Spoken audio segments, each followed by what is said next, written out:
Guys, it's Tuesday.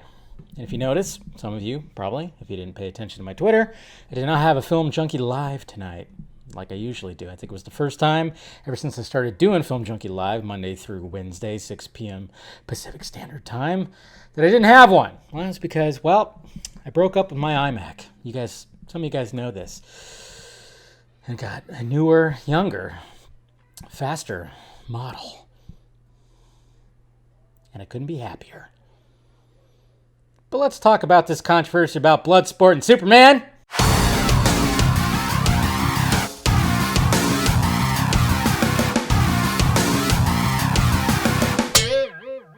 What's happening, film friends? Dave the Film Junkie here. All right, well, we had the Suicide Squad trailer that showed up today, and you guys hopefully saw my video that I posted earlier, my reaction, and you could tell by my face in the thumbnail some issues. The humor, a little bit, there was an asshole joke in there. Interesting. I don't know. Just the humor, it's a little bit, I tell you what, when it comes to the Suicide Squad, I'm still going to go see it. I'm still hoping it's going to be great.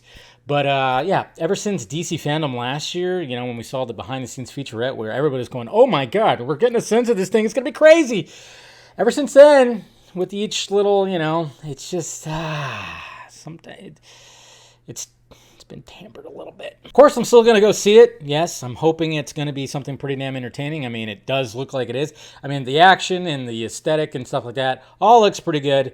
But yeah, I'm having a little problem with the humor level just being just a little bit too much, a wee bit too much.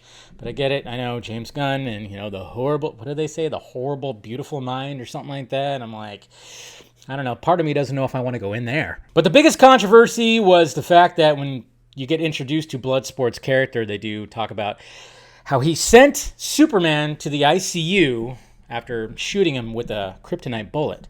And it's funny too, because it's not even the first time we've heard about this. I think James Gunn in an interview has actually talked about this before, and it gathered some steam, but for some reason today, wow! It's just funny when you see the different takes when it comes to all this, because, it really depends on which Superman are we talking about here. And I've even saw just recently too. It's like, was it actually Cavill's Superman? Was it in the Snyderverse Superman? We're still kind of trying to gauge where things are going, because now that the multiverse is being opened up. Even though we haven't gotten the Flash movie, obviously it's currently, in production, you kind of wonder, okay, so what's going to be happening with the rest of them? And I know, obviously when it comes to the Snyder fandom, not everybody is going to be on board with any of the new movies, which is perfectly fine. But it's like, okay, if you're not going to be on board with any of the new movies coming out, why you got to talk about them 24/7? It's a little weird, and even Zach himself said he's excited for this movie. He said it. A lot of people are like, oh, he's just doing that for the camera, but I think he actually is, because Zach is a filmmaker, and him and James have worked together. Dawn of the Dead, obviously James Gunn wrote Dawn of the Dead, so it's kind of an interesting thing. So it is kind of funny too, because then you got the gatekeepers that are always talking about the source material.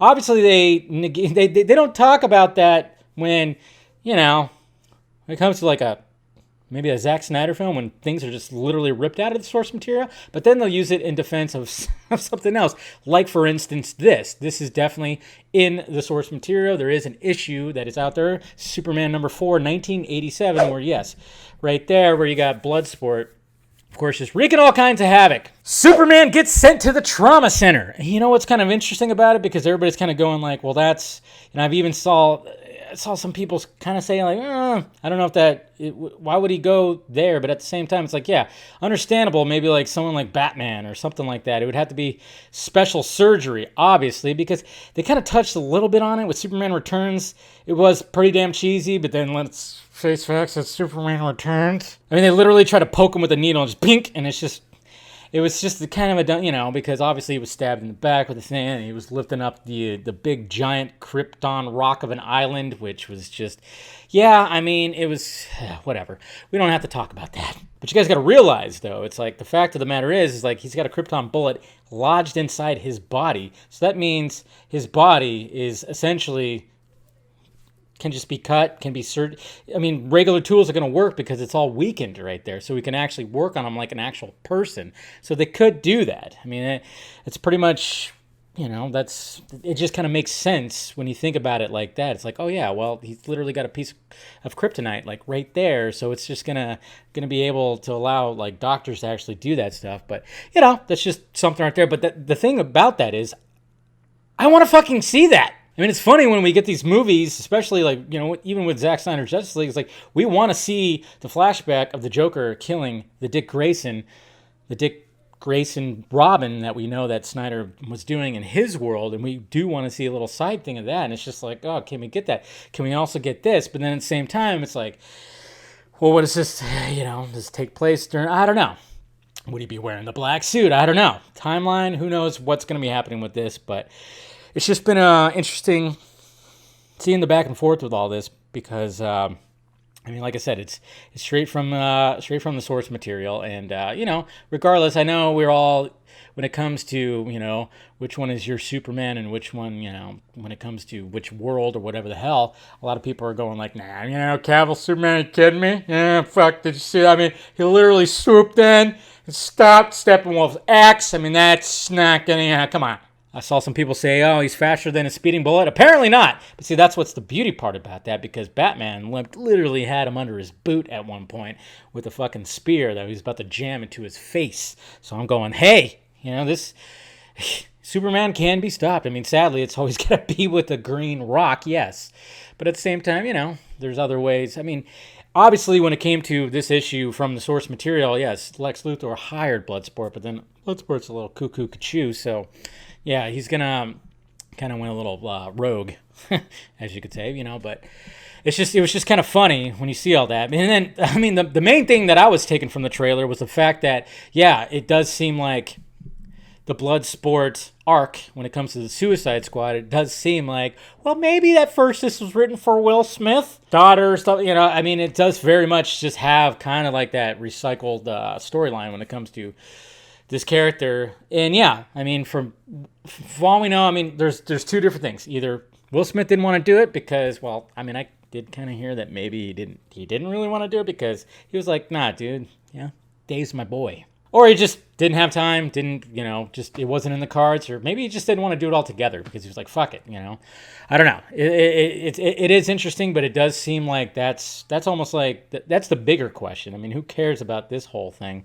Like Superman bullet and everything like that. It's like some people can outwit Superman. I mean, Lex Luthor is a pretty smart motherfucker, and the way that he was actually helping Bloodsport to do all this. I mean, it's crazy. It is pretty crazy, but it's just kind of funny because we already were hearing about this from James Gunn himself, and now all of a sudden when we heard it in the trailer, now everybody's like losing their minds about it. So I don't know. And even, and I love the fact that he tweeted out the panels from all that and everything. So, yep, there it is. So we could expect more and more from this because obviously there is a, there is a discourse when it comes to newer DC movies and everything. So we're definitely going to see it. I just kind of just saying like, hey, if you don't want to see it, don't see it. But then again, it's like sometimes you get people that just talk about it 24/7. I'm just going, if you don't really want to see it, but you're just shitting all over it, I don't know. It's all very interesting because, I told you from the very beginning, my hype was like, ooh, DC fandom? That looks like it's going to be insane. And then it's kind of, it's kind of going the way of the crypto market currently. So there you have it, guys. Just wanted to do a video about it and just kind of, put my thoughts out there since I didn't have a Film Junkie Live, and I would have talked about it more on Film Junkie Live. So I was like, nah, I'll do that. But make sure I'll definitely be having a show tomorrow. Like I said, I just had to set up the new computer, which is absolutely fantastic. Can't wait. I mean, then I was like, oh, I got to do something. I want to edit tonight. So I'm like actually excited to edit this just to see how fast this computer is. And there's going to be a lot more things to come when it comes to all that. So looking forward to it. Anyways, guys, let me know your thoughts about it down below. What do you think about out all this, hit that like, thumbs up, hit that notification bell, hit the join button if you want to support and, get some members-only vlogs and live streams, which I usually do on Tuesdays. So I'll do one tomorrow, members only. Or if you want to do the Patreon, that also helps too. And you can participate in a live stream when it comes to the Patreons that I do, the patrons that I do like once a month. And then, of course, the Film Junkie Closet for some shirts and stickers and mugs and all that stuff. All right, guys? Talk to you later.